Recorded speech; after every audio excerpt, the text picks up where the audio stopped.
लेना। इस पर आपको इंग्लिश की PDF डाल दी जाएगी जिसको भी चाहिए। तो देखिए केंद्रीय बलों के अंतर्गत कण की गति का समीकरण ज्ञात कीजिए। क्या ज्ञात करना है? केंद्रीय बलों के अंतर्गत कण की गति का समीकरण। देखिए आंसर,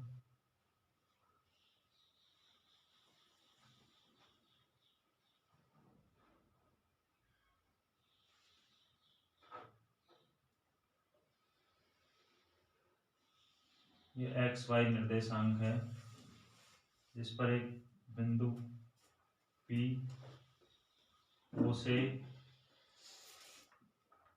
R दूरी और थीटा कोण पर स्थित है। बिंदु P O से R दूरी और थीटा कोण पर स्थित है। P के निर्देशांक हैं X, Y। अब यदि P से X और Y पर लंब डाल दिया जाए तो P से X पर लंब A, OA के मध्य की दूरी स्मॉल x मान ली जाए, P से Y पर लंब B डाल दिया जाए और OB के मध्य की दूरी स्मॉल y। अब इस त्रिभुज से देखिए, त्रिभुज OAP में पाइथागोरस प्रमेय से त्रिभुज OAP में साइन थीटा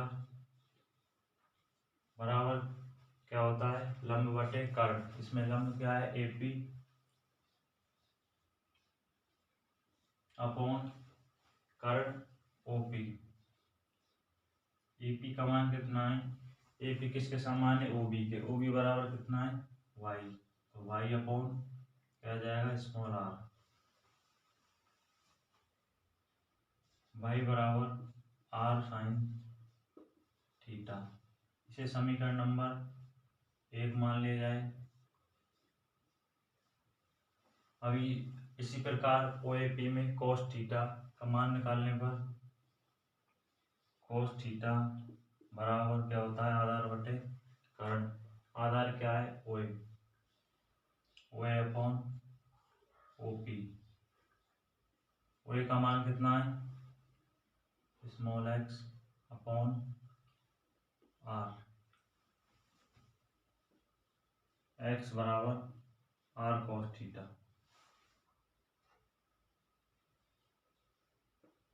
इसे समीकरण नंबर 2 मान लिया जाए। अब यदि समीकरण 2 का t के सापेक्ष क्या कर दिया जाए? अवकलन कर दिया जाए। देखिए समीकरण नंबर 2, x बराबर r cos थीटा, t के सापेक्ष अवकलन करने पर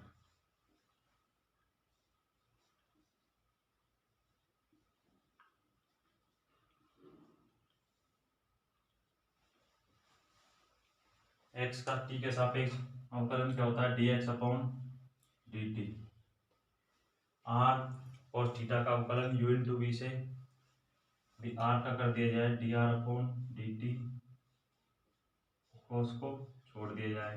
अब cos का करेंगे तो क्या होता है? Sine theta minus sine theta.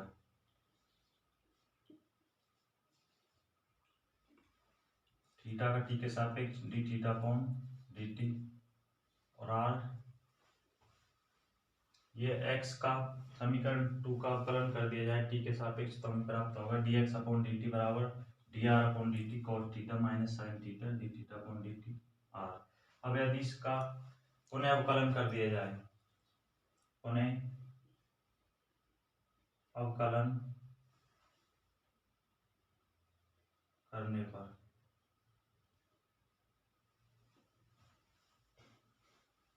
पुनः अवकलन करेंगे तो d square x upon D T square बराबर d are upon D t. Cos theta का वही यू इंटू वी से कॉस को छोड़ देंगे, cos theta d are upon D T का अवकलन d square are upon D T का स्क्वायर।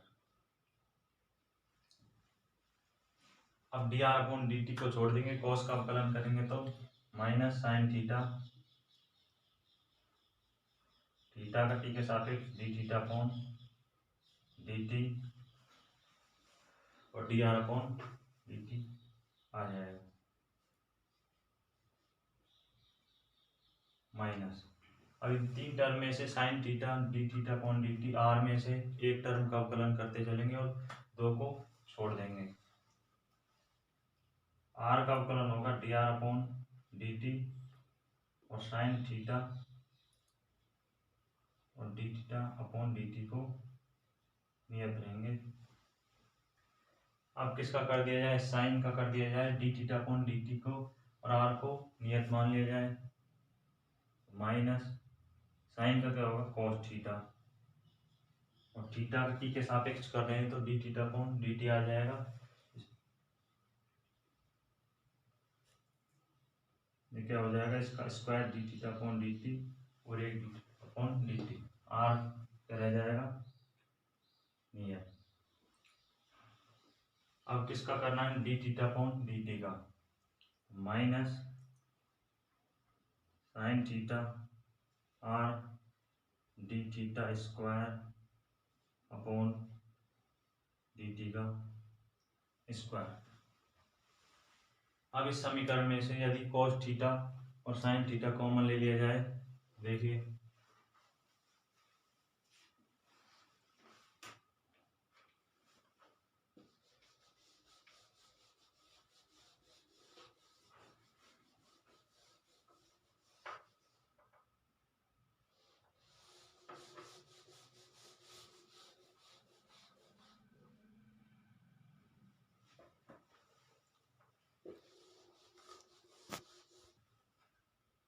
अब इस समीकरण में से cos थीटा और sin थीटा कॉमन ले लिया जाए तो देखिए इस टर्म में और इस टर्म में क्या कॉमन आ रहा है cos theta, D square x upon D T का स्क्वायर बराबर cos थीटा कॉमन लेने पर क्या आ जाएगा, इसमें से cos थीटा कॉमन आएगा तो d square are upon D T square और इसमें से cos थीटा कॉमन लेने पर minus R D theta upon D T का square.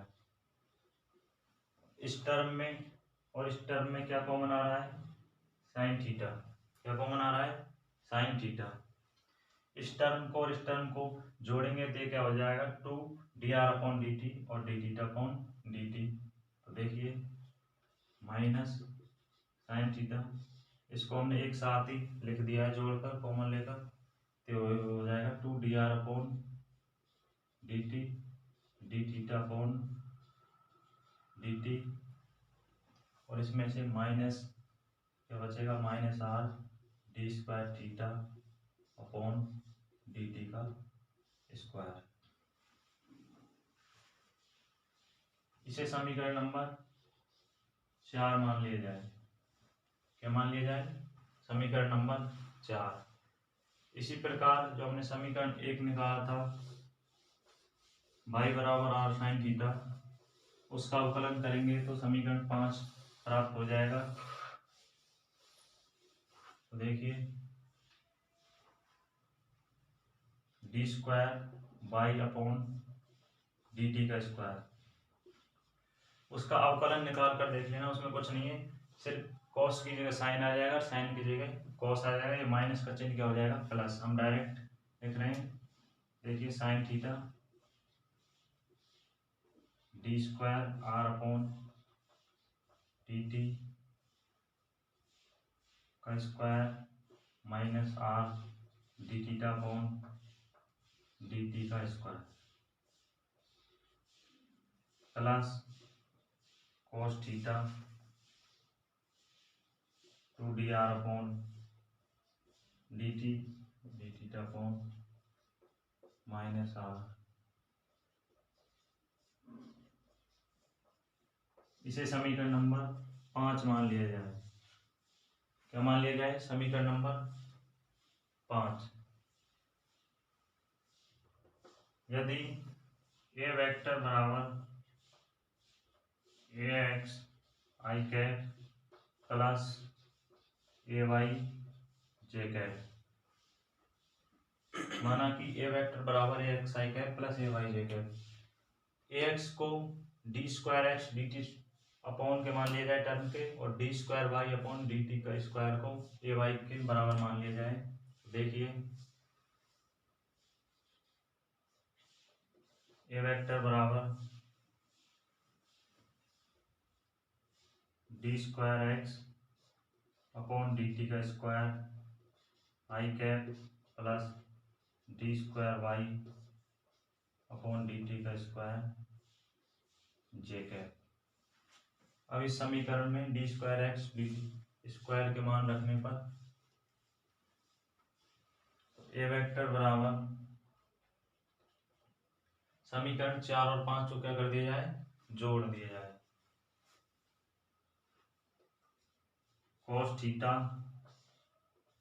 D square are upon D T का square minus R D theta upon D T का square minus sine theta 2dr upon D T D theta upon D T plus R D theta upon D T का square plus sine theta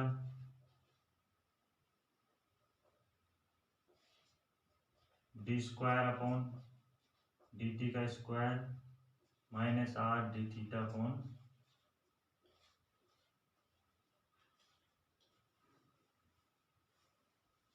plus क्या आ जाएगा cos theta 2dr upon D T और d theta upon minus are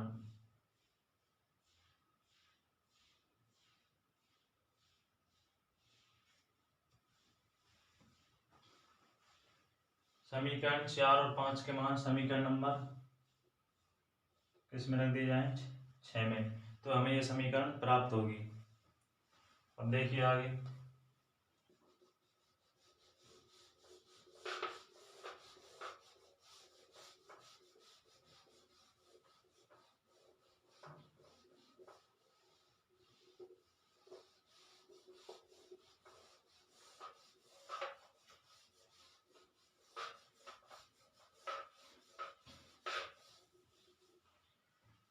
इस समीकरण में देखिए क्या कॉमन आ रहा है, इस टर्म में से D are upon D T का square minus R D theta upon D T square, इस टर्म में से और इस टर्म में से क्या आ रहा है, कॉमन आ रहा है। देखिए D square are upon D T का square minus R D theta upon, क्या ले लिया जाए, कॉमन ले लिया जाए तो क्या आएगा cos theta plus sine theta. इसी प्रकार क्या कॉमन ले लिया जाए, 2dr upon D T D theta upon D T plus R D theta upon D T का square, 2dr upon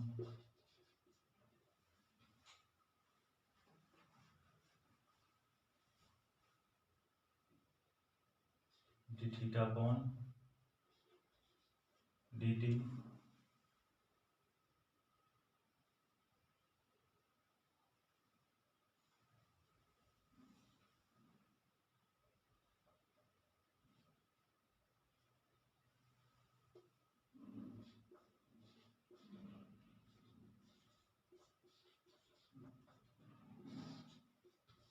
minus sine theta plus cos theta.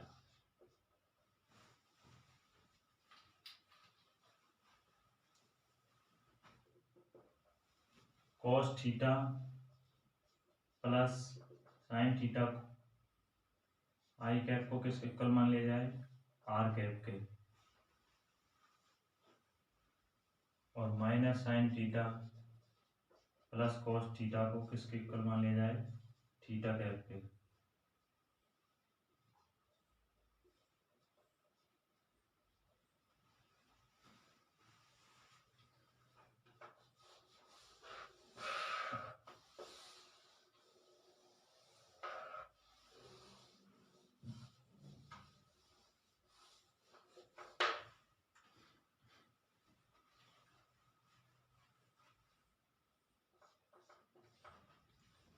देखिए D square x upon D T का square बराबर D square upon D T minus R D theta upon D T का square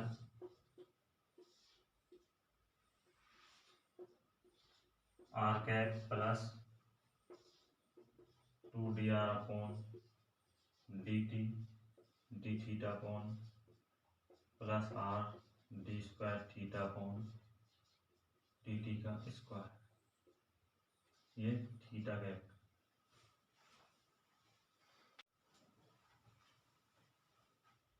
तो आगे देखिए ए vector बराबर A are cap plus A theta theta cap, इसे समीकरण नंबर 7 मान लिया गया है।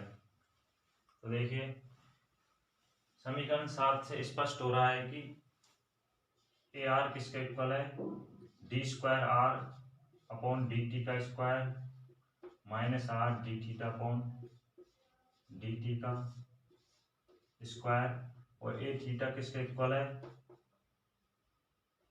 2dr upon D T D theta upon D T plus R D square upon D T का स्क्वायर। अब यदि समीकरण 7 को दोनों पक्षों में m से गुणा कर दिया जाए तो देखिए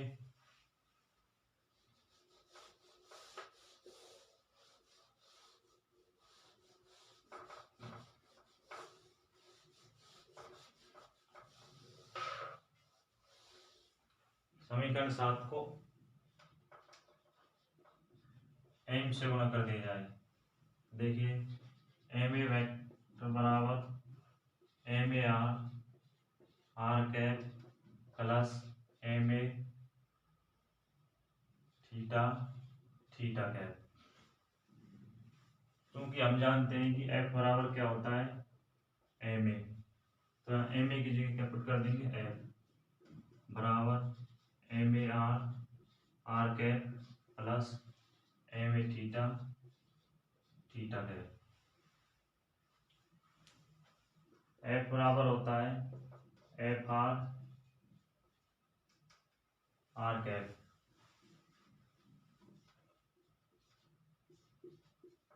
बराबर m a are cap plus m a theta theta cap. अब इनकी क्या कर दी जाए, तुलना कर दी जाए, क्या कर दी जाए तुलना। तो देखिए एम ए आर बराबर क्या होगा एफ आर, क्योंकि आर कैप से आर कैप क्या हो जाएगा कैंसल, और एम ए थीटा बराबर 0। यही क्या है गति के समीकरण है। यदि इसमें ए आर और ए थीटा का मान रख दिया जाए तो देखिए एम ए आर का मान था D square are upon D T का square minus R D theta upon D T बराबर एफ आर। समीकरण number 8 M D are upon D T D theta upon D T plus D square theta upon D T का square बराबर 0। समीकरण number 9। समीकरण 8 व 9 क्या है, केंद्रीय बलों के अंतर्गत गति के समीकरण। थोड़ा लेंथी क्वेश्चन है लेकिन बहुत ही मोस्ट इंपॉर्टेंट है। इस यूनिट के सभी क्वेश्चन इन 2 समीकरणों से ही हल होंगे। जो ये गति के समीकरण प्राप्त हुए हैं समीकरण 8 और 9। नेक्स्ट क्वेश्चन देखिए,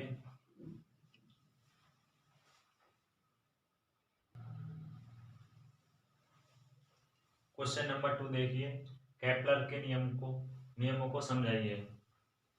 केपलर ने ग्रह की कक्षीय गति को समझाने के लिए 3 नियम दिए जिन्हें केपलर के नियम कहते हैं। फर्स्ट नियम देखिए,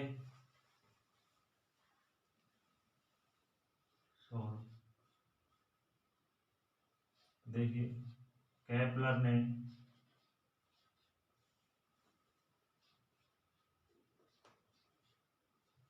ग्रहों की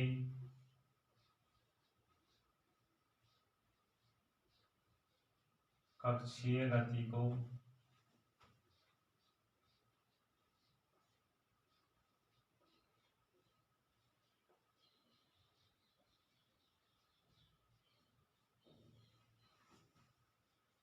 समझाने के लिए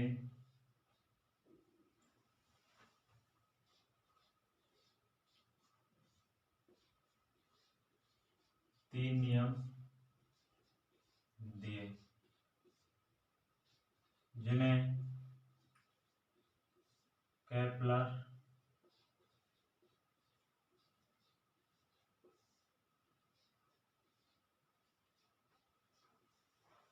नियम कहते हैं।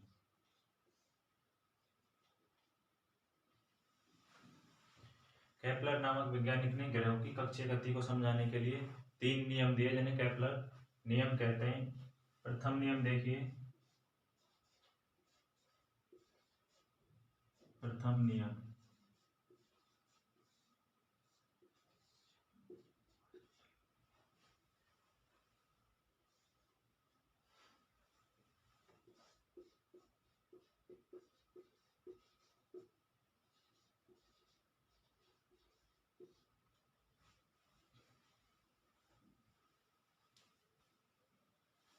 केपलर के प्रथम नियम अनुसार ग्रह सूर्य के चारों ओर दीर्घवृत्त कक्षा में क्या करते हैं?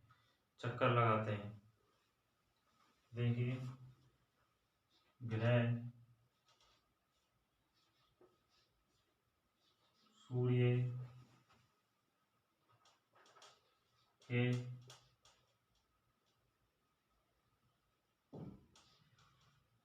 चारों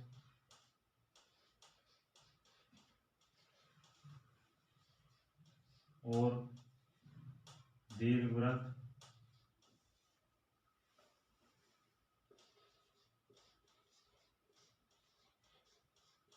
कक्षाओं में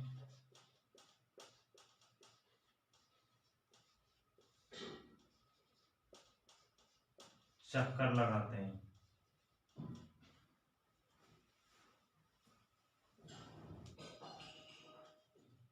तथा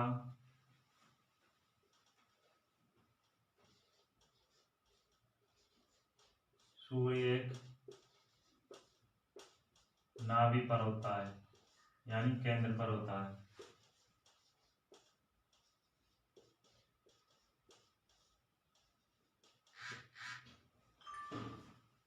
प्रथम नियम है कि ग्रह सूर्य के चारों ओर दीर्घवृत्त कक्षाओं में चक्कर लगाते हैं तथा सूर्य एक नाभि पर होता है।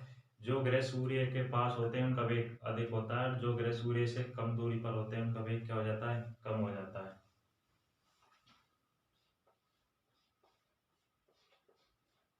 जो ग्रह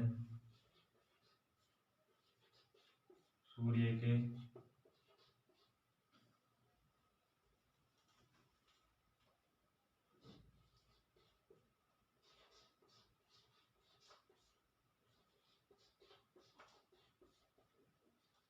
पास होते हैं उनका वेग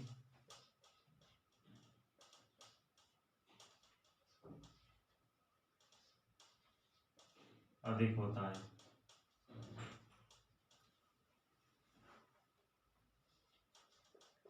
और जो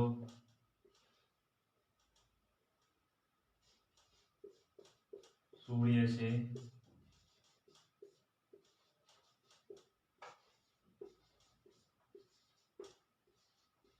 कम दूरी पर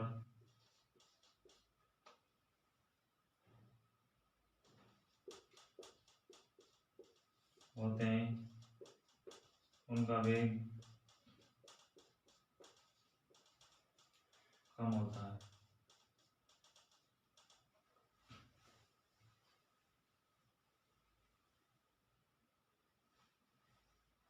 केपलर का प्रथम नियम है कि ग्रह सूर्य के चारों ओर दीर्घवृत्त कक्षाओं में चक्कर लगाते हैं तथा सूर्य एक नाभि पर होता है। जो ग्रह सूर्य के पास होते हैं उनका वेग अधिक होता है, और जो ग्रह सूर्य से क्या होते हैं? दूर होते हैं, उनका वेग क्या होता है? कम होता है। अब केपलर का द्वितीय नियम देखिए,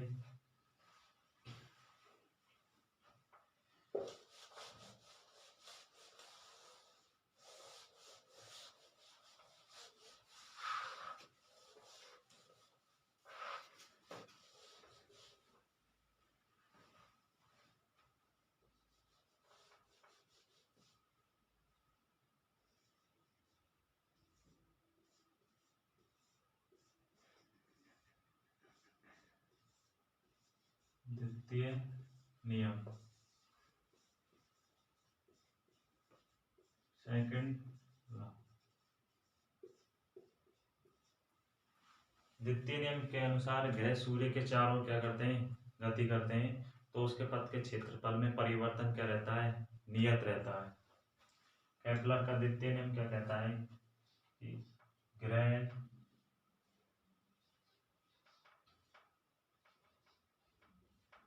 सूर्य के चारों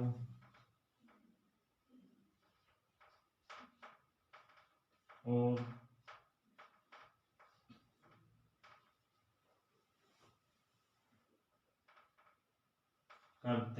गति करते हैं, तो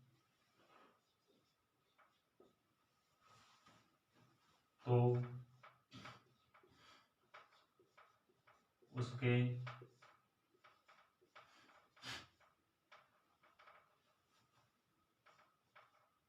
पथ के क्षेत्रफल में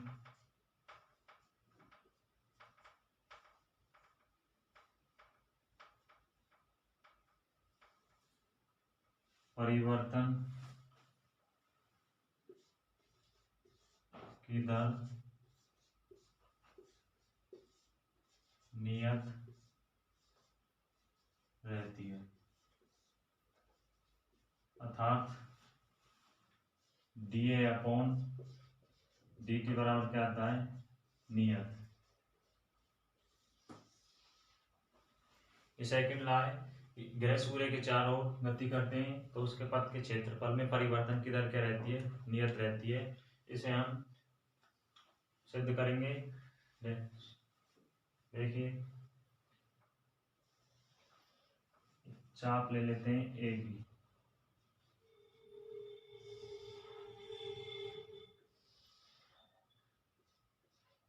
डी थीटा आर। माना कि ए से बी तक जाने में लगा समय डी टी व डी थीटा है। हम जानते हैं कि कोण बराबर क्या होता है, चाप अपॉन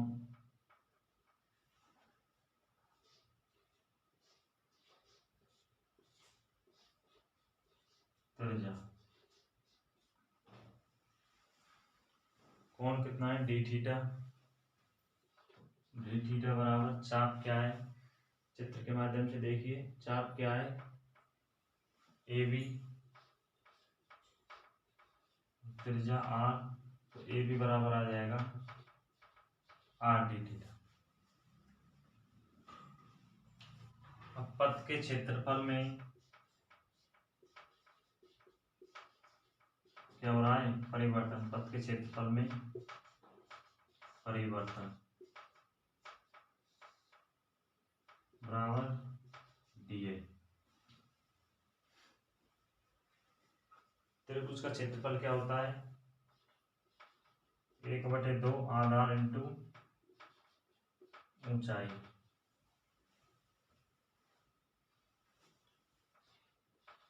डीए बराबर 1/2 आधार क्या है, स्मॉल आर, ऊंचाई क्या निकल कर आई है, आर डी थीटा।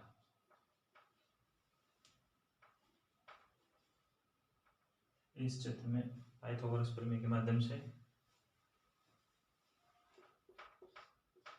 डीए बराबर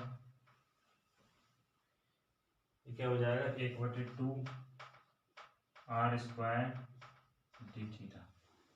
अब यदि दोनों पदों में डी टी का क्या दे दिया जाए, भाग दे दिया जाए, डी टी का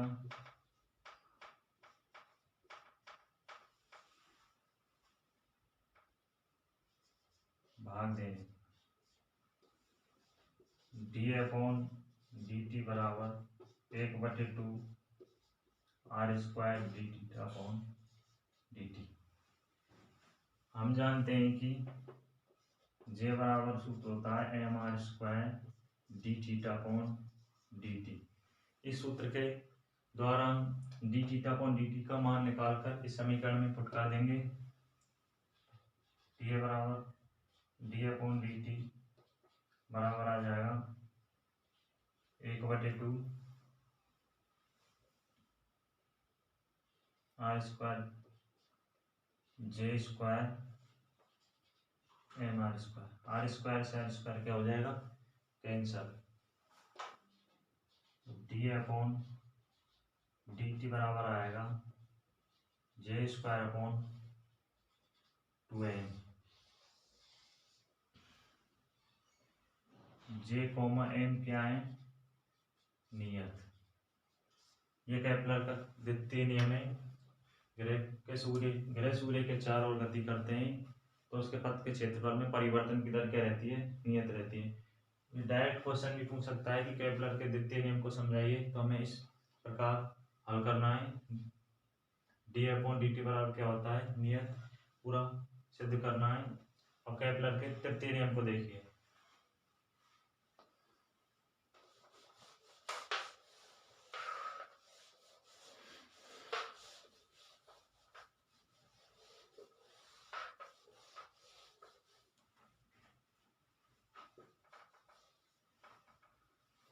केपलर का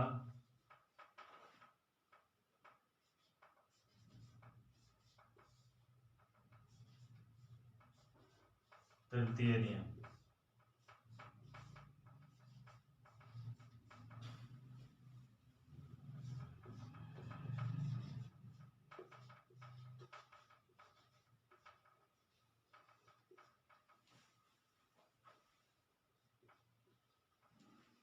केपलर का तृतीय नियम ये कहता है कि ग्रह का जो परिक्रमण काल है टी के स्क्वायर के वर्ग की दूरी के घन के क्या होता है, समानुपाती होता है। देखिए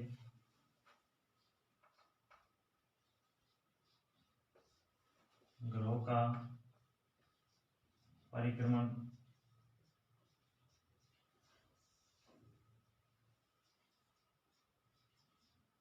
काल टी का वर्ग व ग्रह की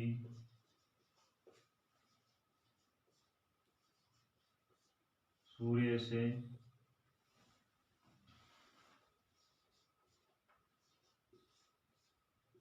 दूरी के घन के समानुपाती होता है।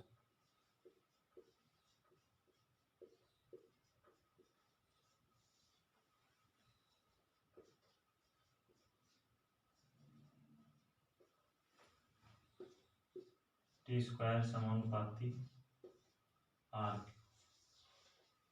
ये क्वेश्चन नंबर 2 कंप्लीट हुआ कि केपलर के नियमों को समझाइए। केपलर ने 3 नियम दिए, प्रथम नियम, द्वितीय नियम और तृतीय नियम। नेक्स्ट क्वेश्चन देखिए।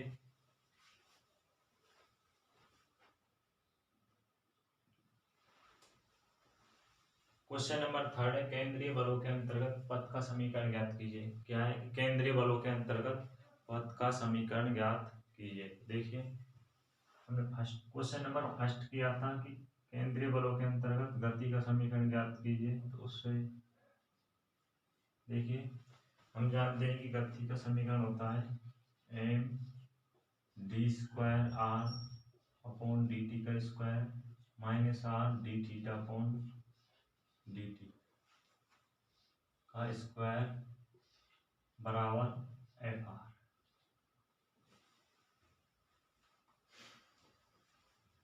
अब यदि इस एम का अंदर गुणा कर दिया जाए तो M D square are upon D T का स्क्वायर माइनस एम आर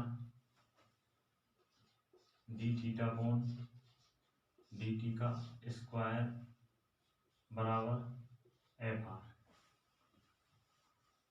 हम जानते हैं कि जे बराबर क्या होता है M R square D theta upon D T. इसे समीकरण नंबर 1 मान लिया जाए। D theta upon D T का मान हम इस सूत्र के माध्यम से रख सकते हैं। तो देखिए D theta upon D T बराबर J upon M R square.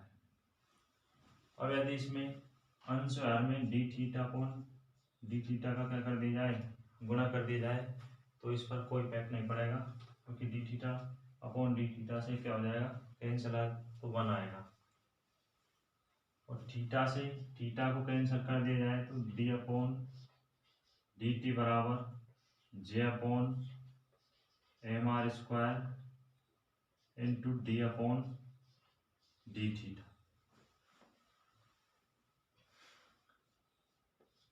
देखिए M D square are upon D T का square minus M R D theta upon D T का मान इस सूत्र से रखने पर क्या आएगा, J upon M R square का स्क्वायर बराबर एफ आर।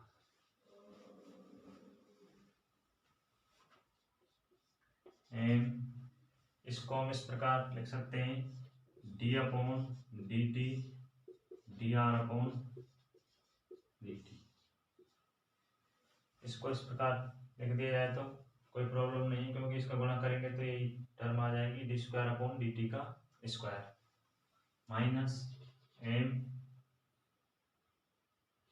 आर सॉल्व करेंगे तो J square upon M square R की पावर 4 बराबर एफ आर। एक एम से एक एम क्या हो जाएगा, कैंसिल, और आर से ये क्या बचेगा, आर क्यू।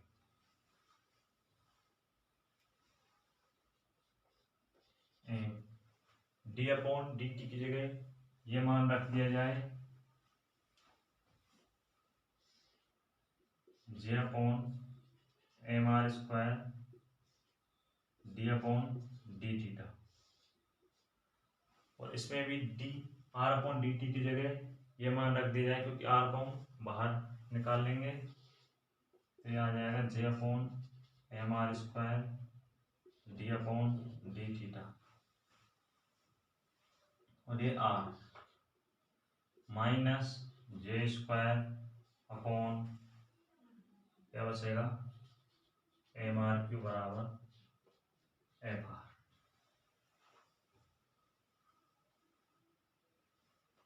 एम सेम क्या हो जाएगा, कैंसिल हो जाएगा। एम सेम क्या हो जाएगा, कैंसिल हो जाएगा। तो इसमें से बाहर क्या शेष रह रहा है, जे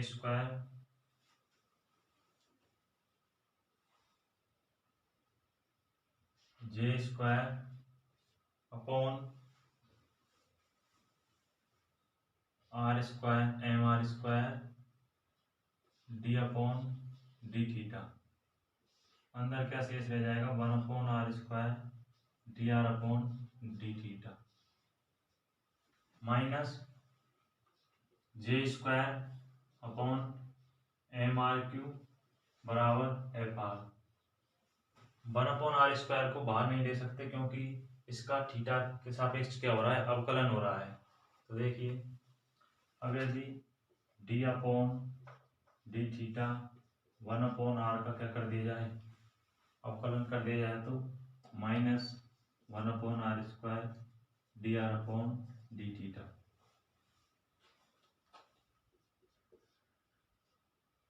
one upon are square D R upon D theta को किसको इक्वल लिख सकते हैं, minus d upon D theta 1 upon r. यह हमें मानना पड़ेगा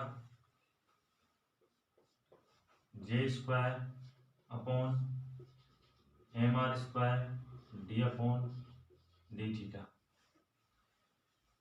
इस समीकरण से 1 upon are square D R upon D theta का मान कितना है, minus d upon D theta 1 upon R minus जे square upon M R Q बराबर F R.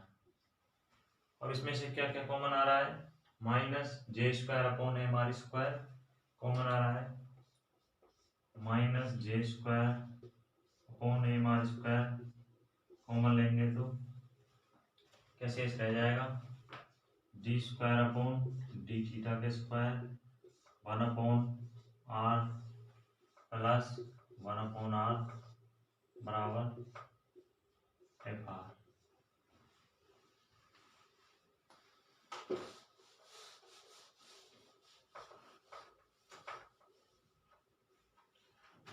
One upon R को किसके इक्वल मान लिया जाए, यू के, इसके यू के। तो देखिए माइनस जे square upon M R square upon d square u upon D theta के square plus 1 upon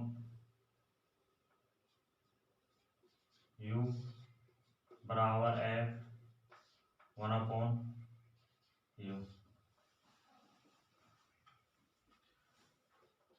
d square upon D theta के स्क्वायर प्लस ये क्या आएगा यहाँ पर 1 अपॉन आर को हम किसके इक्वल मान रहे हैं, यू के बराबर। यदि इस टर्म को इधर की साइड पक्षांतरण कर दिया जाए तो minus M R square upon j square f 1 upon u. ये क्या है, केंद्रीय बलों के अंतर्गत गति का समीकरण। केंद्रीय बलों के अंतर्गत गति का समीकरण क्या आ जाएगा, जे नहीं डी आएगा, d square u upon D theta के स्क्वायर प्लस यू बराबर minus M R square j square f 1 upon u. ये क्या, केंद्रीय बलों के अंतर्गत पथ का समीकरण। नेक्स्ट क्वेश्चन देखिए,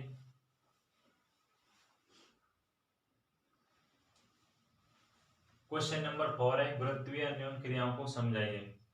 गुरुत्वीय अन्योन क्रियाएं दो प्रकार की होती हैं, जड़त्वीय द्रव्यमान और गुरुत्वीय द्रव्यमान। फर्स्ट देखिए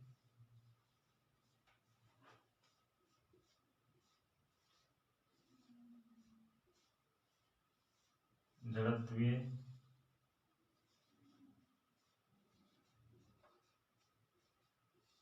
द्रव्यमान।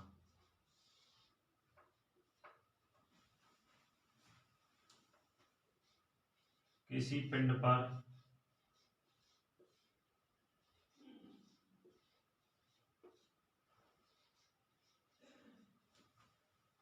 कार्यरत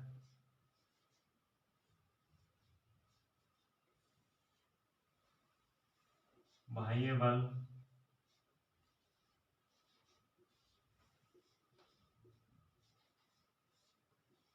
उसमें बल के कारण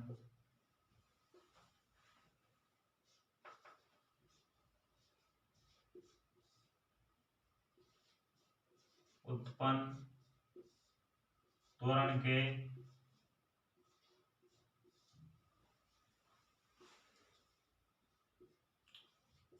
अनुक्रमानुपाती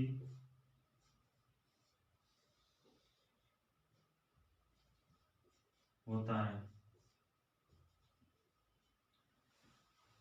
किसी पिंड पर कार्य बाह्य बल उसमें बल के कारण उत्पन्न त्वरण के अनुक्रमानुपाती होता है। एफ ए हम जानते हैं कि एफ बराबर क्या होता है, एम ए।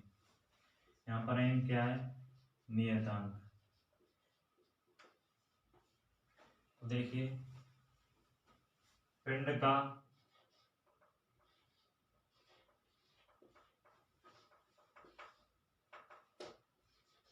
नियतांक का मान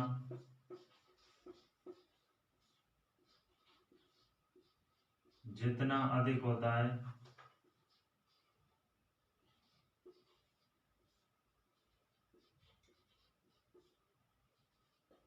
तो उसी बल के लिए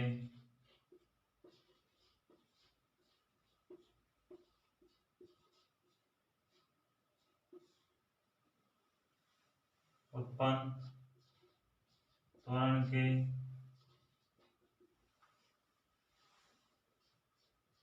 मान के अनुपात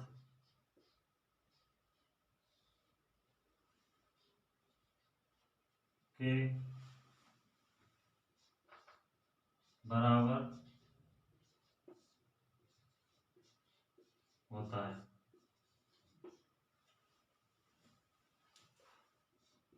जड़त्व के गुण द्वारा माने जाने वाले नियतांक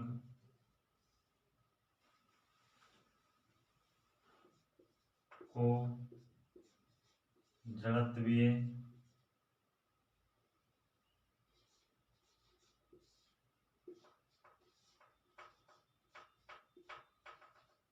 नियतांक कहते हैं। पिंड का नियतांक का मान जितना अधिक होता है तो उसी बल के लिए उत्पन्न त्वरण के मान के अनुपात के क्या होता है, बराबर होता है। जड़त्व के गुण द्वारा माने जाने वाले इस नियतांक को जड़त्वीय नियतांक कहते हैं। माना दो पिंडों का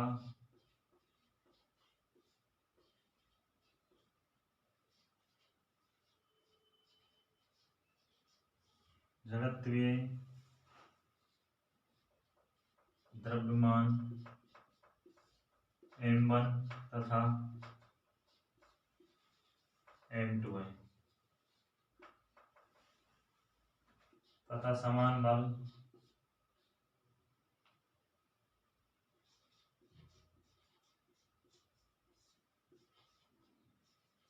F के कारण उत्पन्न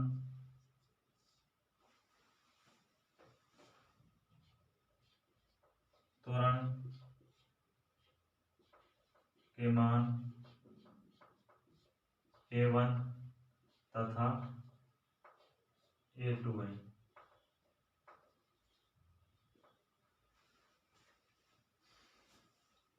F बराबर हो जाएगा M1 A1, F बराबर M2 A2। माना कि दो पिंड हैं जिनका द्रव्यमान M1 तथा M2 है और समान बल F द्वारा उत्पन्न त्वरण के मान A1 तथा A2 हैं, तो M1 अपॉन M2 बराबर क्या जाएगा, A2 अपॉन A1।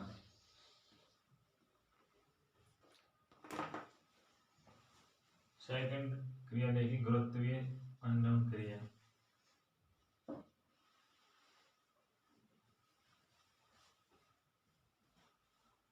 गुरुत्वीय द्रव्यमान देखिए, गुरुत्वीय द्रव्यमान किसी पिंड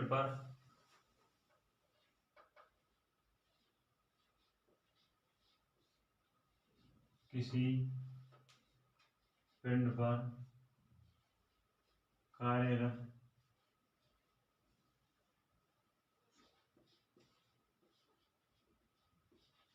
गुरुत्वीय बल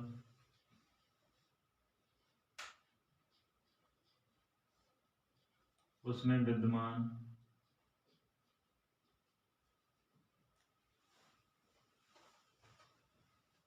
पदार्थ की मात्रा पर निर्भर करता है। किसी पिंड पर कार्यरत गुरुत्वीय बल उसमें विद्यमान पदार्थ की मात्रा पर क्या करता है, निर्भर करता है। यह भौतिक राशि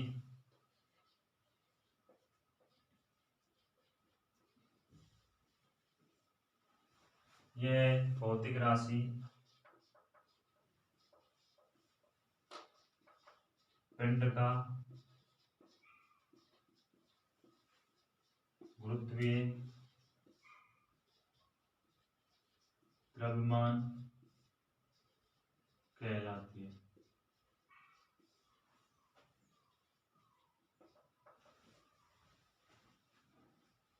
किसी पिंड पर कार्यरत गुरुत्वीय बल उसमें विद्यमान पदार्थ की मात्रा पर निर्भर करता है। ये भौतिक राशि पिंड का गुरुत्वीय द्रव्यमान कहलाती है। यदि माना दो पिंडों का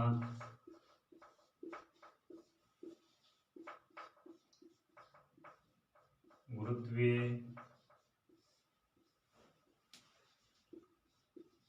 द्रव्यमान m1 डैश m2 डैश है। माना कि दो पिंडों का गुरुत्वीय द्रव्यमान कितना है, m1 डैश तथा m2 डैश।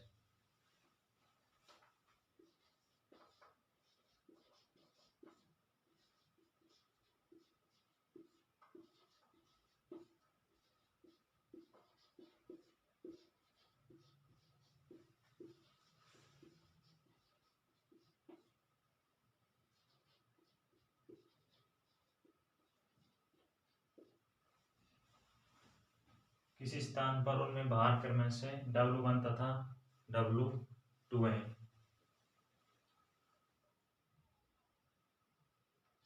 W1 बराबर m1 डैश g और W2 बराबर m2 डैश g। W1 बराबर क्या है, m1 डैश g और W2 बराबर m2 dash upon m2 dash g। तो W1 अपॉन W2 बराबर क्या आ जाएगा, m1 dash upon m2 dash, क्योंकि यहाँ पर g बराबर क्या है, समान है दोनों पक्षों में। गुरुत्वीय द्रव्यमान क्या है, किसी पिंड पर कार्यरत गुरुत्वीय बल उसमें विद्यमान पदार्थ की मात्रा पर निर्भर करता है। यह भौतिक राशि पिंड का गुरुत्वीय द्रव्यमान कहलाती है। माना कि दो पिंडों का गुरुत्वीय द्रव्यमान m1 डैश तथा m2 डैश है। किसी स्थान पर उनमें भार क्रम से W1 तथा W2 है। तो W1 बराबर क्या आ जाएगा, m1 डैश जी और W2 बराबर m2 डैश जी। जी बराबर क्या है यहाँ पर, भार। तो W1 अपॉन W2 बराबर आ जाएगा m1 dash upon m2 dash.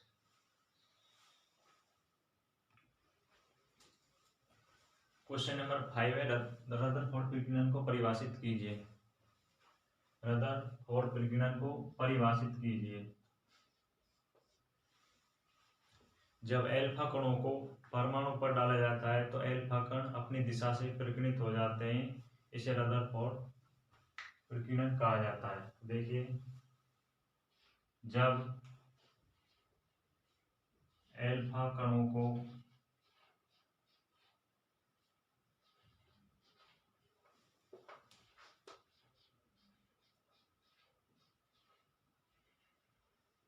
परमाणु पर डाला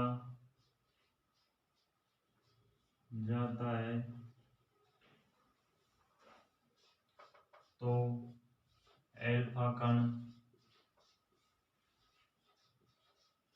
अपनी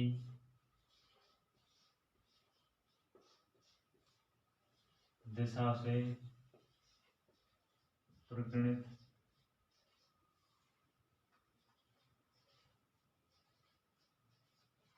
हो जाते हैं।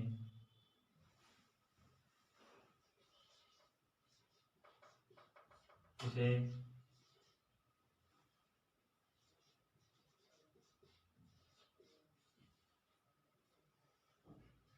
प्रकीर्णन कहा जाता है। जब अल्फा कणों को परमाणु पर डाला जाता है तो अल्फा कण अपनी दिशा से विकिरणित हो जाते हैं, इसे रदरफोर्ड विकिरण कहा जाता है। हेलो दोस्तों, आपका स्वागत है आपके अपने YouTube चैनल एग्जाम पर स्टडी 0.00 पर। आज हम आपको इस वीडियो में BSc first year second semester जो मैकेनिक्स फिजिक्स है उसके सेमेस्टर एग्जाम के लिए मोस्ट क्वेश्चंस के पार्ट सेकंड के बारे में बताएंगे। पार्ट फर्स्ट में हमने आपको 5 मोस्ट क्वेश्चंस बताए और पार्ट सेकंड में आपको 5-7 क्वेश्चन और बताएंगे जो कि आपके लिए सेमेस्टर एग्जाम के लिए मोस्ट है। सभी भाइयों से रिक्वेस्ट है कि चैनल को जरूर सब्सक्राइब कर दिया करें जिससे हर वीडियो का नोटिफिकेशन आपके पास पहुंच सके। तो क्वेश्चन नंबर 6 है, क्वेश्चन नंबर 5 तक हमने उस वीडियो में करा दिए हैं। क्वेश्चन नंबर 6 है, चालित या प्रणोदित सरल आवर्त गति क्या है? क्या चालित या प्रणोदित, चालित बोल दे या प्रणोदित सरल आवर्त गति क्या है, उसका अवकल समीकरण व्यक्त कीजिए। पहले तो हमें ये बताना है कि चालित या प्रणोदित सरल आवर्त गति क्या होती है, फिर उसका अवकल समीकरण व्यक्त कीजिए। जो जिन भाइयों को इंग्लिश में चाहिए ना PDF, वो इस नंबर पर मैसेज कर देना भाई, व्हाट्सएप नंबर है 5454 क्योंकि हम इंग्लिश में भी कराएं, हिंदी में इतना टाइम अब बचा नहीं क्योंकि एग्जाम के लिए बहुत कम टाइम बचा है, इसलिए जो इंग्लिश में चाहिए जिन दोस्तों को वो इस नंबर पर मैसेज कर दीजिए और आपको आंसर विद क्वेश्चन सभी PDF की इंग्लिश में उपलब्ध करा दी जाएगी। देखिए चालित या प्रणोदित सरल आवर्त गति क्या होती है, इसका अवकल समीकरण व्यक्त कीजिए। तो देखिए इसकी परिभाषा देखिए एक बार। जब किसी किसी पिंड को दोलन करा जाता है तो अवमंदन बलों के कारण उसका आयाम का मान कम होता जाता है। क्या होता जाता है? कम होता जाता है। इस अवस्था में बाह्य बल लगाकर आयाम के मान को नियत रखा जाता है। तो देखिए आप परिभाषा लिख देते हैं एक बार, फिर आप इसका अवकल समीकरण व्यक्त करेंगे। जब किसी पिंड का दोलन कराया जाता है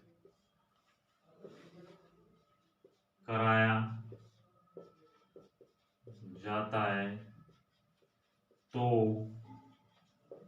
अवमंदन, जब किसी पिंड को दोलन कराया जाता है तो अवमंदन बलों के कारण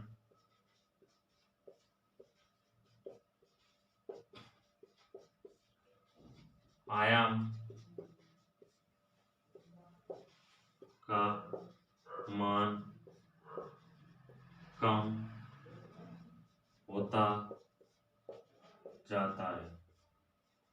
इसको हम किससे समझाएंगे? अवकल समीकरण व्यक्त करेंगे जब आपके अच्छे समझ आ जाएगा। जब किसी पिंड को दोलन कराया जाता है तो अवमंदन बलों के कारण उसका आयाम का मान क्या हो जाता है? कम होता जाता है।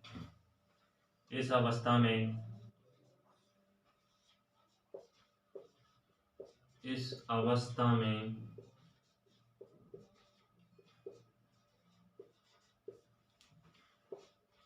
बाह्य बल लगाकर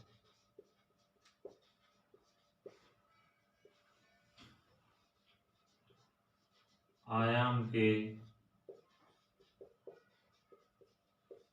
मान को कम किया जाता है। कर दिया जाता है नहीं, इस अवस्था में बाह्य बल लगाकर आयाम के मान को नियत रखा जाता है। क्या रखा जाता है?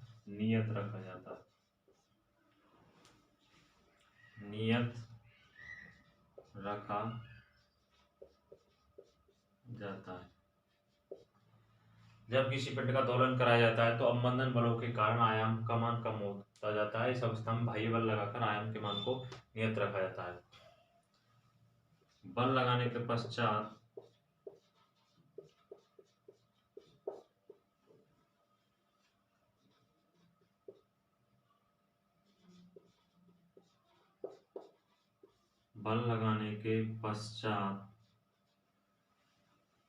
पिंड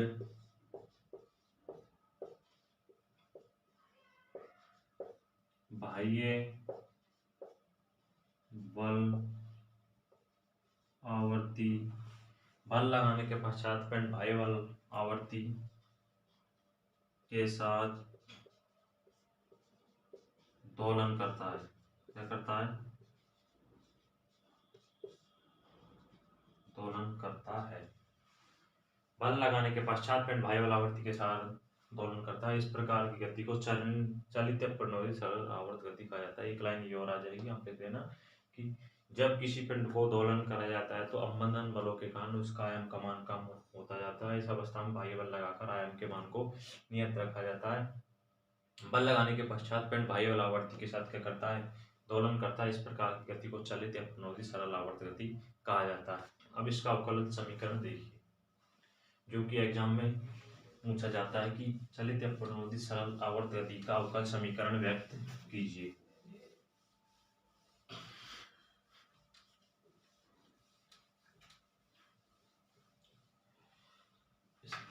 जो मैकेनिक्स फिजिक्स है इसमें थोड़े डेरिवेशन सेकंड सेमेस्टर के हार्ड से हैं भैया, लेकिन आपके सब समझ आ जाएगा थ्योरेटिकल। तो देखिए फर्स्ट क्या माना कि इसमें चीजें आपको कैलकुलेट करनी पड़ेंगी कि प्रत्यानयन बल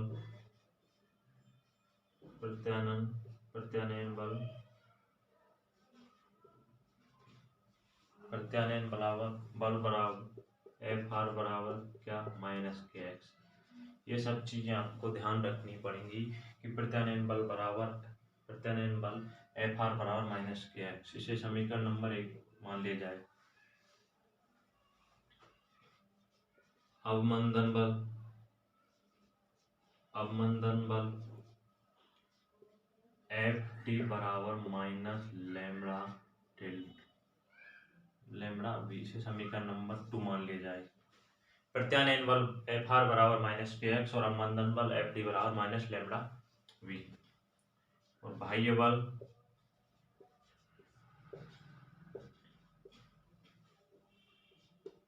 एफ ई बराबर F not sine omega T. इसे समीकरण नंबर 3 मान लिया जाए कि प्रत्यानयन बल बराबर अवमंदन बल और बाह्य बल बराबर क्या है? समीकरण 1, 2 और 3। अब यदि पिंड का कुल बल निकाला जाए, अतः पिंड का कुल बल क्या आएगा? एफ बराबर F R plus F D F E. अब जो बल के मान है एफ आर एफ डी, उन मानों को इस समीकरण में रखना है। तो एफ बराबर क्या आ जाएगा? एफ आर का मान कितना है? Minus k x minus lambda v plus F not sine omega t. F not sine omega t. हम जानते हैं कि एफ बराबर क्या होता है? M a. क्या होता है? बल बराबर एम ए द्रव्यमान इंटू त्वरण। ए को हम किस प्रकार लिख सकते हैं? D x square upon D T square. तो एम ए को लिख देंगे d x square upon D T square. इस प्रकार तो M d x square upon D T square, ये क्या है? त्वरण d x square upon D T square बराबर minus k x minus lambda. B को हम किस प्रकार लिख सकते हैं? बी बराबर लिख सकते हैं D x upon D T. B बराबर क्या लिख सकते हैं? D x upon D T. तो D x upon D T plus F not sine omega T.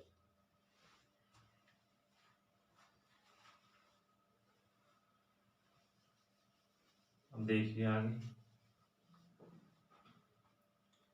अब यदि m का इस पूरे समीकरण में क्या कर दिया जाए? डिवाइड कर दिया जाए। m का क्या कर दिया जाए? डिवाइड। तो देखिए ये हो जाएगा d x square upon D T square बराबर माइनस के अपॉन एम एक्स और minus lambda upon m d x upon D T plus F naught upon m sine omega T.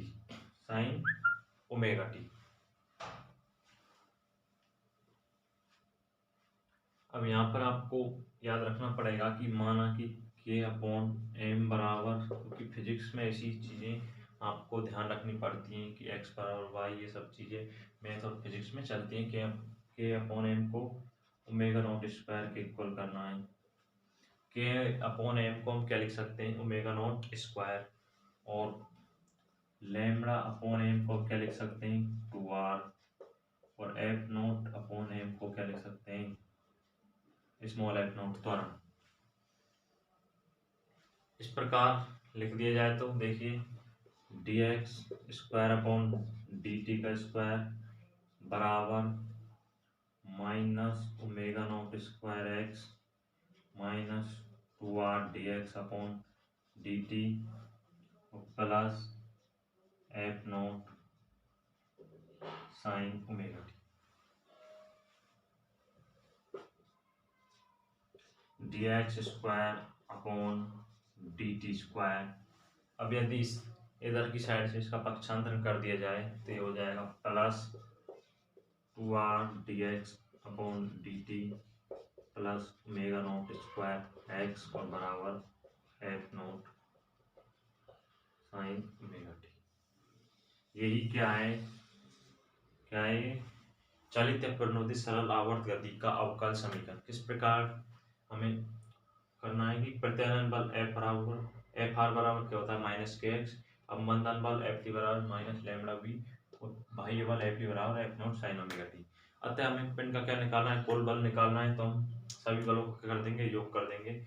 इस प्रकार योग कर देंगे तो इन मानों को रख दिया जाएगा। फिर हम सभी जानते हैं कि एफ बराबर क्या होता है, एम ए बराबर d x square upon D T square, put कर देंगे, और एम का इस समीकरण पूरे में डिवाइड कर दिया जाएगा, और के अपॉन एम बराबर ओमेगा नॉट स्क्वायर के इक्वल करना है, और लैम्बडा अपॉन एम को 2r रखे और एफ नॉट अपॉन एम को एफ नॉट के।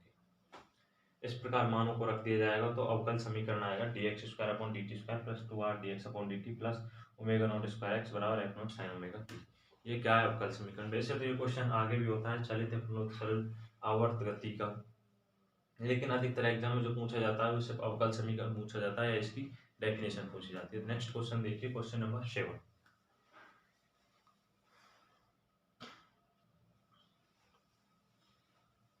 क्वेश्चन नंबर 7 देखिए, प्रक्षेप्य धारामापी की कुंडली को, प्रक्षेप्य एक धारामापी की क्या है, कुंडली है, उसको अधात्विक फ्रेम है, कैसा फ्रेम है, अधात्विक फ्रेम है, उस पर लपेटा जाता है। क्यों, आपसे क्वेश्चन में ये पूछ रहा है कि जो प्रक्षेप्य धारामापी की कुंडली है उसको अधात्विक फ्रेम पर क्यों लपेटा जाता है। तो इसमें हमें ये लिखना है कि जो प्रक्षेप्य जो धारामापी की कुंडली है उसको अधात्विक फ्रेम पर लपेटा जाता है ताकि क्या ना हो, भंवर धाराएं उत्पन्न ना हो।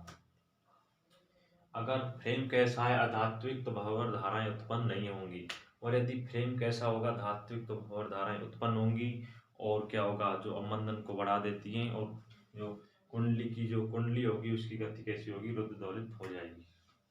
तो हमें किस प्रकार लिखना है, इसमें थ्योरेटिकल देखिए, प्रक्षेप्य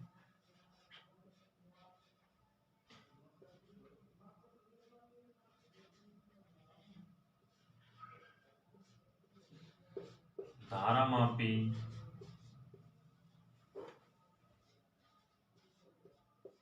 की कुंडली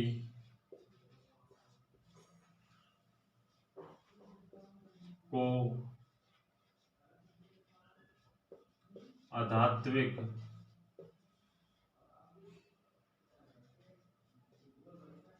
फ्रेम पर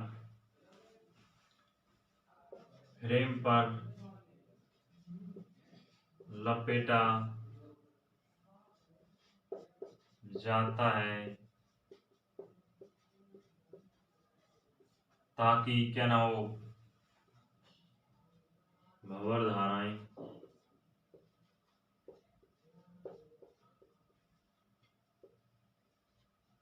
उत्पन्न हो।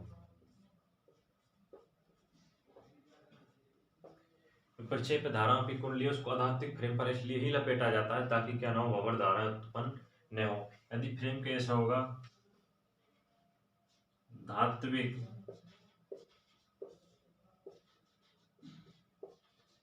फ्रेम, धात्विक फ्रेम होने पर, यदि फ्रेम कैसा हो, धात्विक फ्रेम हो, धात्विक फ्रेम होने पर भंवर धाराएं उत्पन्न होंगी। क्या होंगी? भंवर धाराएं उत्पन्न होंगी जो क्या करती हैं? अवमंदन को बढ़ा देती है, जो कि अवमंदन को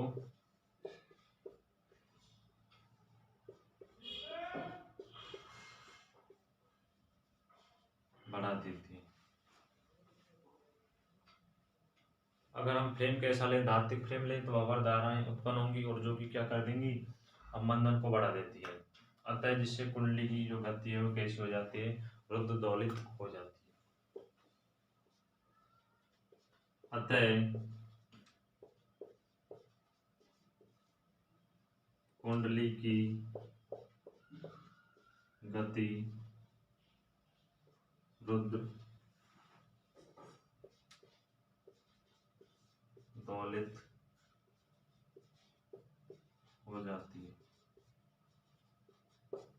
इस प्रकार क्वेश्चन नंबर 7 कंप्लीट हुआ। अच्छा क्वेश्चन है, आपको ये 1 नंबर या 1.5 नंबर जो भी पॉइंट में आता है उसमें आपसे पूछ सकता है।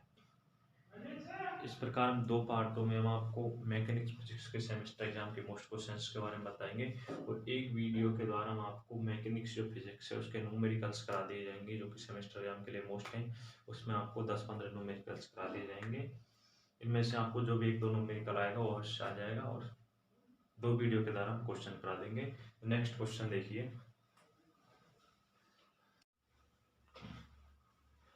क्वेश्चन नंबर 8 देखिए, अवमंदित सरल आवर्त गति का व्यापक समीकरण व्युत्पन्न कीजिए। इस क्वेश्चन में आपसे क्या पूछ रहा है? जो अवमंदित जो सरल आवर्त गति है उसका व्यापक समीकरण व्युत्पन्न कीजिए। इसी क्वेश्चन में हम आपको एक क्वेश्चन और बता देंगे कि अवमंदित सरल आवर्त गति का अवकल समीकरण व्युत्पन्न कीजिए। तो देखिए सॉल्यूशन देखिए किस प्रकार किया जाता है। ये कोई पिंड है, क्या है? कोई पिंड यानी कि कोई वस्तु है, कोई पिंड यानी कि वस्तु है जो F1 से आ रहा है, जिस पर क्या लग रहा है? फोर्स लग रहा है। जिस पर क्या लग रहा है? फोर्स लग रहा है। तो इधर की साइड क्या डिस्टेंस तय करता है? x distance. ये कोई पिंड है, कोई वस्तु है जिस पर क्या लग रहा है? बल लग रहा है। तो ये क्या करेगा? गति करेगा। तो ये कितनी दूरी पर है? x डिस्टेंस पर। अब यदि इस पिंड को, वस्तु को यहाँ से छोड़ दिया जाए, क्या छोड़ दिया जाए? छोड़ दिया जाए तो इस पर एक बल लगता है, प्रत्यानयन बल। कौन सा बल लगता है? प्रत्यानयन बल। उस प्रत्यानयन बल के कारण ये इधर की साइड क्या करता है? मोशन करता है। क्या करता है? मोशन करता है, गति करता है। ये कितनी डिस्टेंस होगी? x distance.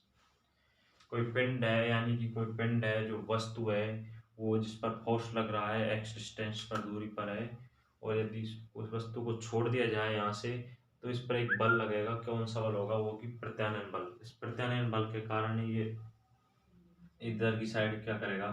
मोशन करेगा, गति करेगा x डिस्टेंस पर। तो देखिए x डिस्टेंस पर प्रत्यानयन बल,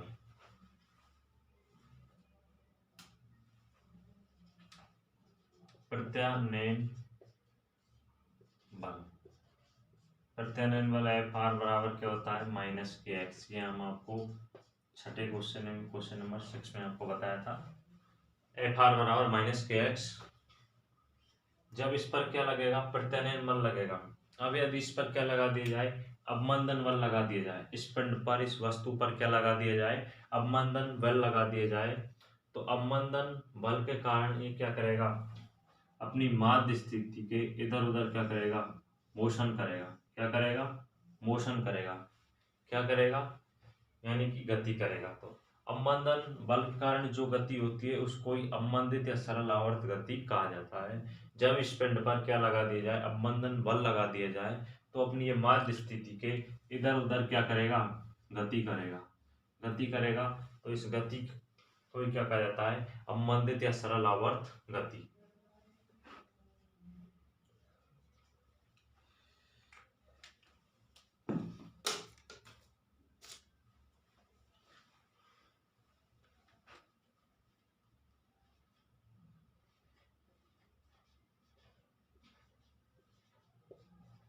अवमंदन बल, अवमंदन बल एफ डी बराबर माइनस लैम्ब्डा। इसे समीकरण नंबर 2 मान ले जाए। क्या मान ले जाए? समीकरण नंबर 2 मान ले जाए। अतः अब क्या निकालना है हमें? पिंड पर लगने वाला कुल बल। अतः पिंड पर कुल कार्यरत बल, पिंड पर कुल कितना बल लग रहा है? तो देखिए F बराबर क्या हो जाएगा? F R plus F D. F बराबर F R plus F D. F बराबर माइनस के एक्स और माइनस लैम्ब्डा बी। जो हम ये सॉल्व कर रहे हैं, हम क्वेश्चन नंबर 6 में भी करा चुके हैं। यहाँ से बड़ी आसानी समझ आ रहा होगा। तो भाई एफ को हम किस प्रकार लिख सकते हैं? M D square x upon D T square बराबर minus k m minus lambda d x upon D t. क्योंकि एफ बराबर होता है एम ए बराबर D square x upon D T square और बी बराबर d x upon D t. विस्थापन स्थिति में परिवर्तन की दर को ही क्या कहते हैं? विस्थापन।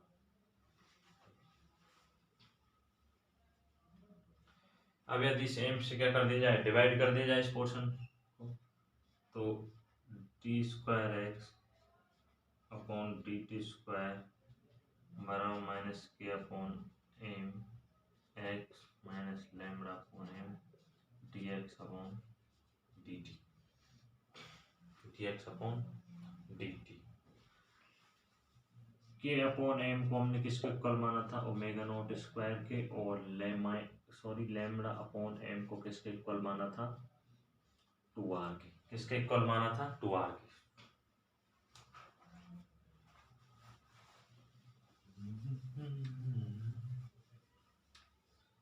अब देखिए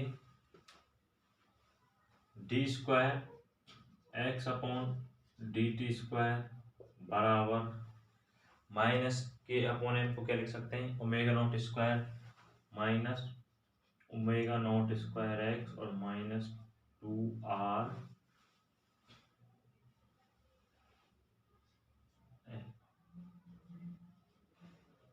delta, minus 2r delta, minus omega not square X minus 2r delta. Delta नहीं, सॉरी 2r dx अपॉन dt आएगा। क्या आएगा? dx अपॉन dt, dx अपॉन dt। अब इसका क्या कर दिया जाए? पक्षांतरण कर दिया जाए तो ये जाएगा D square x upon D T square plus 2r dx अपॉन dt plus omega not square x. ये क्या है भाई साहब? ये अवमंदित या सरल आवर्त गति का क्वेश्चन नंबर फर्स्ट पुट कर दिया जाए। इसको मान लिया जाए अवमंदित या सरल आवर्त गति का क्या है? अवकल समीकरण। क्या है? अवकल समीकरण। अब हमें इसका क्या निकालना है? व्यापक हल करना है, तो उसके लिए चलांक के रूप मानना पड़ेगा। अगर आपसे क्वेश्चन में ऐसे पूछे कि अवमंदित या सरल आवर्त गति का अवकल समीकरण व्यक्त कीजिए, तो आपको सिर्फ यहाँ से लेकर यहाँ तक करना है। और अगर आपसे पूछे कि अवमंदित सरल आवर्त गति का व्यापक समीकरण व्युत्पन्न कीजिए, तो आपको आगे भी इसको सॉल्व करना पड़ेगा। हम एक चीज भूल गए थे कि अवमंदित या सरल आवर्त गति किसे कहते हैं, वो हमें ये बता देनी चाहिए थी। वैसे तो बता दिया। यदि कोई पिंड क्या कर रहा है? सरल आवर्त गति कर रहा है। देखिए डेफिनेशन, यदि कोई पिंड क्या कर रहा है? सरल आवर्ती गति कर रहा है, तो हवा के घर्षण बलों के कारण तथा अन्य घर्षण बलों के कारण उसका आयाम क्या हो जाता है? कम हो जाता है। क्या हो जाता है? आयाम कम हो जाता है। इस अवस्था में जो गति होती है उसको अवमंदित या सरल आवर्त गति कहा जाता है। यदि कोई पिंड किस प्रकार लिखनी है? Definition sorry. यदि कोई पिंड सरल आवर्त गति कर रहा है, तो हवा के घर्षण बलों के कारण तथा अन्य घर्षणों के कारण उसका आयाम कम हो जाता है। इस अवस्था में होने वाली गति को अवमंदित सरल आवर्त गति कहा जाता है।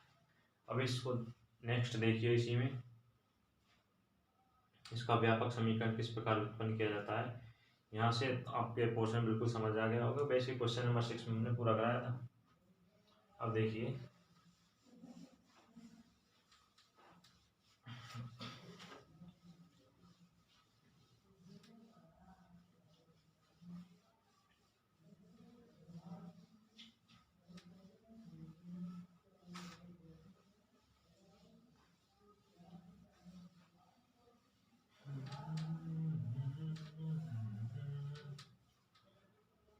इस समीकरण को, अवकल जो समीकरण है इसको हल करना होगा। x का मान हमें क्या होगा, निकालना होगा। तो इस समीकरण को हल करने के लिए चरघातांक के रूप मानना पड़ेगा। माना कि समीकरण को हल करने के लिए x बराबर ई एल्फा टी, x बराबर क्या, x बराबर ई एल्फा टी। अब यदि इसका क्या कर दिया जाए, अवकलन कर दिया जाए। एक बार अवकलन करेंगे तो dx अपॉन dt बराबर आ जाएगा x का t के सापेक्ष dx अपॉन dt। e की पावर x का अवकलन क्या होगा, e की पावर x एल्फा t, और t का कहेंगे t के सापेक्ष तो 1 आ जाएगा, और क्या आ जाएगा, एल्फा।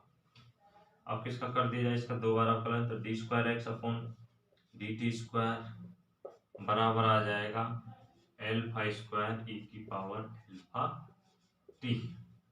अवकलन है तो भाई D square x upon D T square बराबर एल्फा स्क्वायर। अब इन जो मानों को समीकरण 1 में पुट कर दिया जाए। समीकरण 1 में रखने पर, समीकरण 1 में रखने पर D square x upon D T square का मान देखिए क्या है, एल्फा स्क्वायर ई की power alpha T plus D x upon D T का एल, ये मान रखना है 2r एल्फा ई की power alpha T plus omega not square x, omega naught square x. इसमें से हमें क्या कॉमन दिख रहा है, एक्स, सॉरी एक्स की जगह हमें क्या रख सकते हैं, एक्स की जगह ई की पावर एल्फा टी, ई की पावर एल्फा टी। अब इसमें से क्या कॉमन आ रहा है, ई की पावर एल्फा टी कॉमन आ रहा है, तो कॉमन ले लेंगे, ई की पावर एल्फा टी आ जाएगा alpha square plus 2r plus omega naught का स्क्वायर बराबर 0। तो ई की पावर एल्फा टी है वो किसके इक्वल नहीं है, 0 के, नॉट इक्वल टू 0। अब जो ये समीकरण दिख रहा है इसमें द्विघात समीकरण बन रहा है। क्या बन रहा है, द्विघात समीकरण बन रहा है।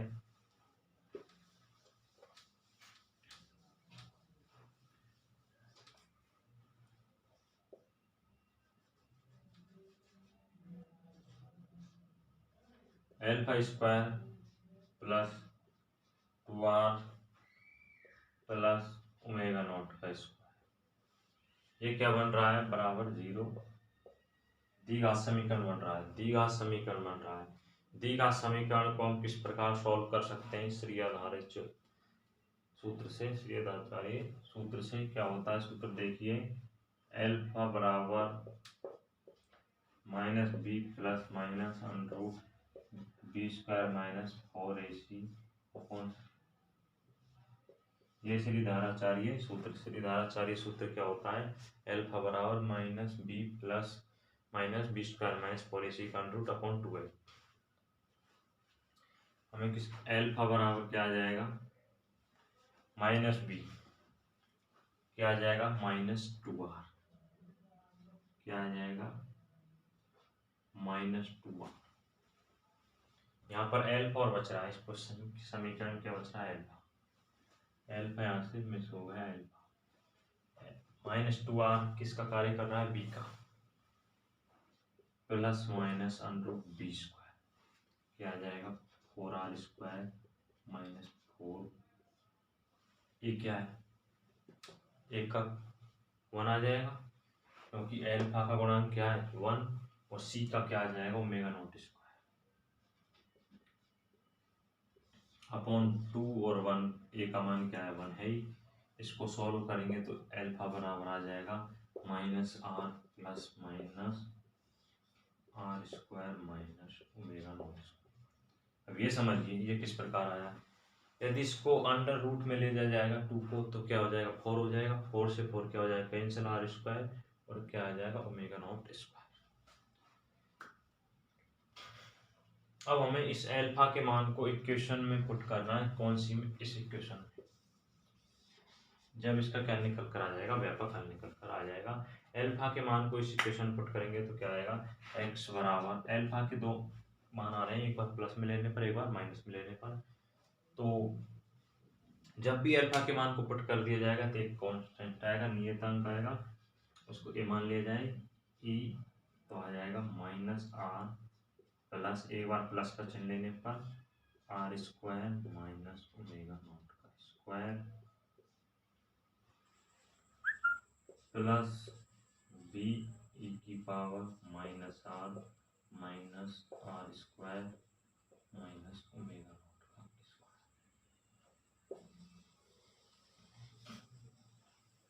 यह आएगा क्या आ जाएगा अवमंदित सरल आवर्त गति का व्यापक समीकरण। क्या आ जाएगा अवमंदित सरल आवर्त गति का व्यापक समीकरण। इस प्रकार क्वेश्चन नंबर 8 आपके बड़ी आसानी से अच्छे से समझ आ गया होगा, बड़े आसान तरीके से बताया। देखिए next question, question number 9। Question number 9 देखिए, निम्न को परिभाषित कीजिए भैया। क्वेश्चन नंबर 9 क्या है, निम्न को परिभाषित कीजिए। फर्स्ट है विश्रांति काल। तो फर्स्ट को देखिए विश्रांति काल क्या है, क्या होता है। विश्रांति काल क्या होता है, वह समय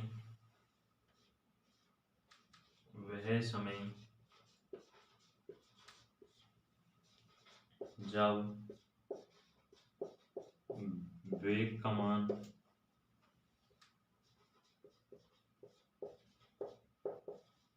प्रारंभिक वेग का 36.8% या 37% रह जाए।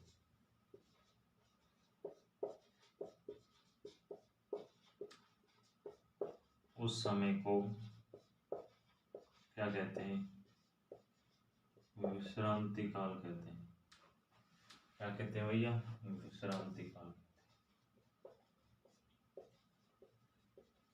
वैसे आपसे एक नंबर पूछ सकता है, जो क्वेश्चन नंबर 5 आता है उसमें 5 क्वेश्चन आते हैं एक नंबर के, उसमें आपसे पूछ सकता है कि विश्रांति काल क्या होता है। वह समय जब वेग का मान प्रारंभिक वेग का 36.8% या 37% रह जाए, उस समय को वेग का विश्रांति काल कहते हैं। सेकंड है इसी में अनुनादी अवस्था। सेकंड क्या है, सेकंड क्या है अनुनादी अवस्था। थर्ड क्या है अनुनाद की तीक्ष्णता। अनुनाद की अवस्था कैसी होती है, एक ऐसी आवर्ती जिस पर आयाम का मान अधिकतम हो जाए उसे अनुनाद की अवस्था कहते हैं। सेकंड देखिए, एक ऐसी आवर्ती जिस पर आयाम का मान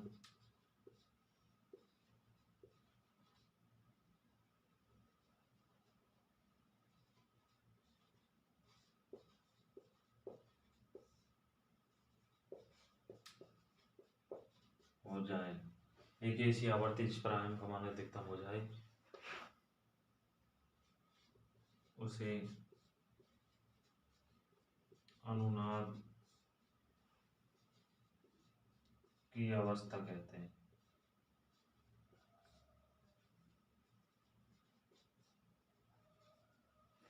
एक ऐसी आवर्ती जिस पर आयाम का मान अधिकतम हो जाए उसे अनुनाद की अवस्था कहते हैं। थर्ड देखिए, फर्स्ट है विश्रांति काल वह समय जब एक का मान प्रारंभिक मान का 37% या 36.8% रह जाए उसे विश्रांति काल कहते हैं।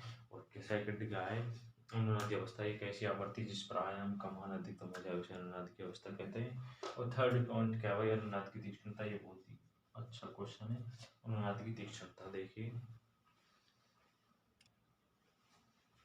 थर्ड क्या है अनुनाद की तीक्ष्णता। अनुनादी आवर्ती के दोनों तरफ चालक बल की आवर्ती के साथ आयाम जिस दर से गिरता है, जो अनुनादी आवर्ती है उसके जो दोनों तरफ जो चालक बल लगता है उसकी आवर्ती के साथ आयाम जिस दर से गिरता है वह अनुनाद की तीक्ष्णता को व्यक्त करता है।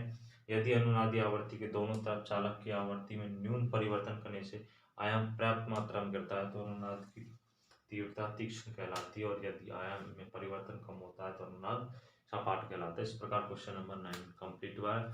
इस प्रकार हमने आपको 2 पार्ट्स के द्वारा 9-10 क्वेश्चंस के बारे में बता दिया गया है। इसके अलावा हम न्यूमेरिकल्स भी बताएंगे, कोशिश करेंगे न्यूमेरिकल्स कराने की, मोस्ट क्वेश्चंस, मोस्ट न्यूमेरिकल्स, और इनमें से आपको 10-12 नंबर का मैटर पास होने के लिए आसानी से मिल जाएगा, क्योंकि इस बार एग्जाम थोड़ा जल्दी हो गए इसलिए टाइम कम मिल पाया है। हम भी और भी बेहतर ढंग से कराते हैं आपको, और सभी भाइयों से रिक्वेस्ट है कि चैनल को सब्सक्राइब जरूर कर दिया करें और वीडियो को शेयर कर दिया करें। जिस भाई को इंग्लिश में PDF चाहिए वो हमारे नंबर पर मैसेज कर लेना, 9116 व्हाट्सएप नंबर है 16 74 54 54। इस पर मैसेज कर आप इंग्लिश की PDF लेना चाहते हैं तो इंग्लिश की PDF आपको उपलब्ध करा दी जाएगी। बल्कि 3rd सेमेस्टर से आपको हम इंग्लिश में भी करा दिया करेंगे, क्योंकि हमें मालूम नहीं था इतना कि हम एक्टिव नहीं थे कि पेपर इतने जल्दी हो जाएंगे। टर्म टेस्ट अभी ख़त्म हुए थे आपके, इसलिए